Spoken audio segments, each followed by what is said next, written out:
It's a crisis that's threatening the economies of both Sudan and South Sudan. Officials in South Sudan have decided it's better to keep the massive oil resources underground rather than pump it to the north for refining and export.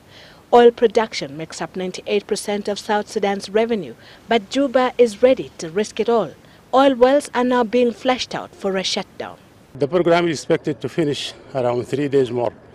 Maybe 30 or 31st of this month, all fields in Adar, Gumri, Moleta and Falluj will be totally shut down.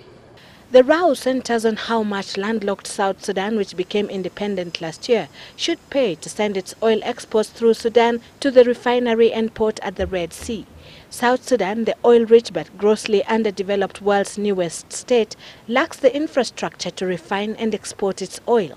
The dispute heated up this month when Sudan said it was confiscating some oil exports from South Sudan to make up for what it called unpaid fees. AFP news agency reports that Sudan had detained 3 ships carrying 2.2 million barrels of oil at Port Sudan. In response, South Sudan took the radical step to shut down production altogether. Both countries have put forward widely differing figures for a possible transit fee. Sudan proposes $36 per barrel, but South Sudan has listed figures under $1 per barrel. Khartoum reportedly needs the oil transit fees to cover the gap in its budget caused by South Sudan's secession. The company was producing over 270,000 barrels a day, while they were giving us 230,000. So you will talk more over 40,000 barrels a day. Maybe this is what was missing. When South Sudan seceded from Sudan last year, it took with it about 75% of roughly 500,000 barrels per day of oil production. On Friday, Presidents Omar al-Bashir of Sudan and Salva Kiir of South Sudan met on the sidelines of an East African meeting in Ethiopia in attempts to resolve the dispute, but failed to agree. Ethiopian Prime Minister Meles Zenawi, who chaired the meeting, said the two had reservations on numerous points. If there is no agreement, then it means there is no agreement.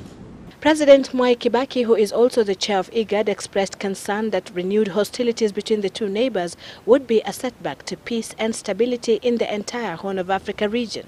Today, however, Sudan agreed to release the vessels detained in Port Sudan in a bid to end the bitter dispute.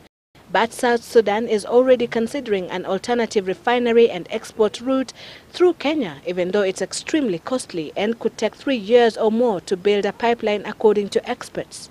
Early this week, Prime Minister Raila Odinga led a delegation of senior government officials to South Sudan for the signing of an agreement that would allow South Sudan to build an oil pipeline and fiber optic connections linking its oil fields to the port of Lamu.